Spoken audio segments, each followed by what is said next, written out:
catastrophes naturelles, bouleversements des écosystèmes, dangers sanitaires, le dérèglement climatique dû à l'homme et issu de la combustion des matières fossiles pourrait décimer notre environnement, à moins que des mesures soient prises immédiatement. C'est tout l'objet du New Deal vert mondial, le nouveau livre du célèbre économiste américain Jeremy Rifkin, exposé lors d'une conférence à Sciences Po Paris. The last time we had an extinction event was a long time ago. We're now at an extinction event. It doesn't even make the headlines. Most people don't even know. It's the most dramatic moment in the 200,000 years we're here. It's imperiling our possibilities to continue on the planet, and most people are oblivious to this. Dans son ouvrage, le conseiller des chefs d'État sur la question écologique propose un plan économique de transformation et de transition globale de la société. Pour ce faire, les énergies fossiles doivent être complètement délaissées au profit des énergies renouvelables. Three defining technologies have to emerge serendipitously in a period of time and converge to create a general-purpose technology platform that fundamentally changes the way society manages, powers, and moves its economic life, its social life, and governance. Le mode d'emploi que propose Jeremy Rifkin repose sur les principaux secteurs responsables du réchauffement climatique. Le secteur télécommunications Internet, le secteur de l'alimentation et de l'énergie, et celui de la mobilité et de la logistique. Et pour lui, la principale composante de la productivité se cache derrière certaines lois scientifiques.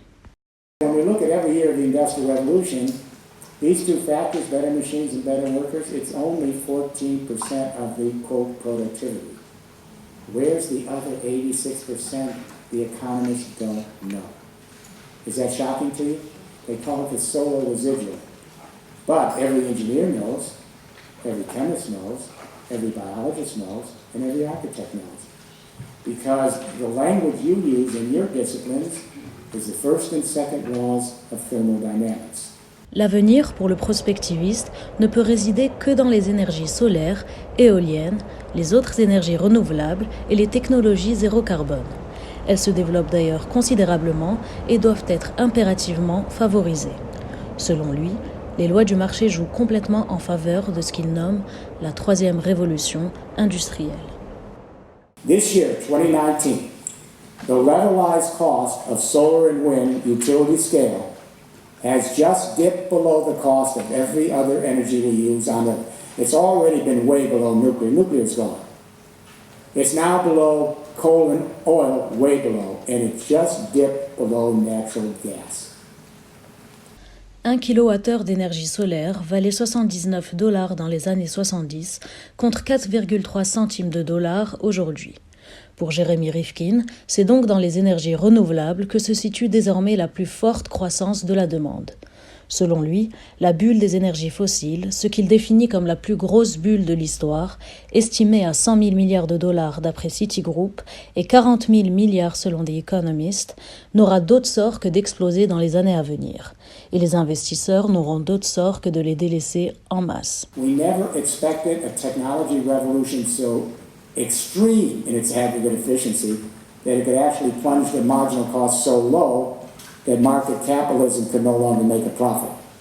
So when the marginal costs go very low, we shift the economic model from markets to networks, from transactions to flows, from sellers and buyers to providers and users, from GDP to quality of life.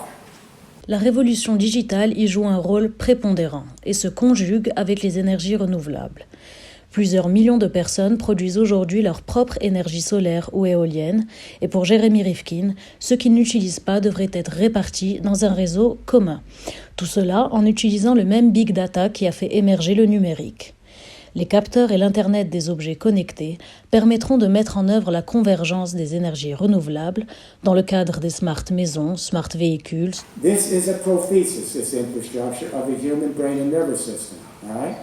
Remember I said every infrastructure, communication, that's the brain. The energy you need, that's the power. The mobility, that's the transport.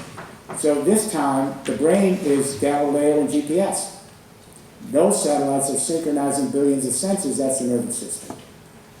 By 2030, we'll have created a global brain and nervous system that can connect the human race to manage power and move society all over the world, locally, continental, and global. Pour l'économiste, le New Deal vert est une chance pour les pays en voie de développement et émergents. Ils doivent faire face aux déficits d'infrastructures et ont tout à construire. C'est l'occasion pour eux de faire le saut directement vers la troisième révolution industrielle pour rattraper leur retard.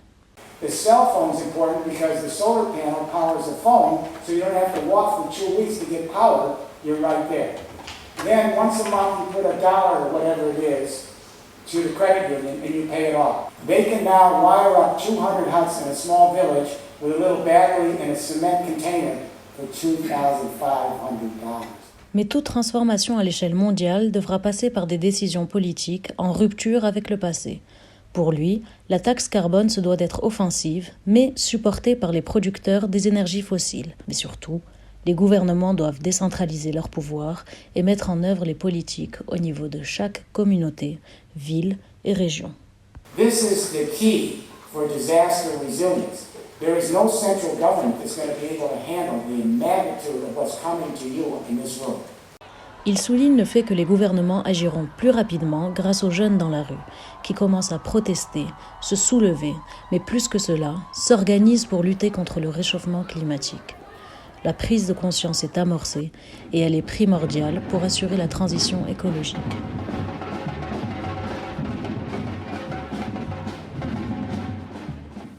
This is the first planetary revolt of the human race. This is the first time a cohort, a generation, has begun to identify themselves as a species, endangered species.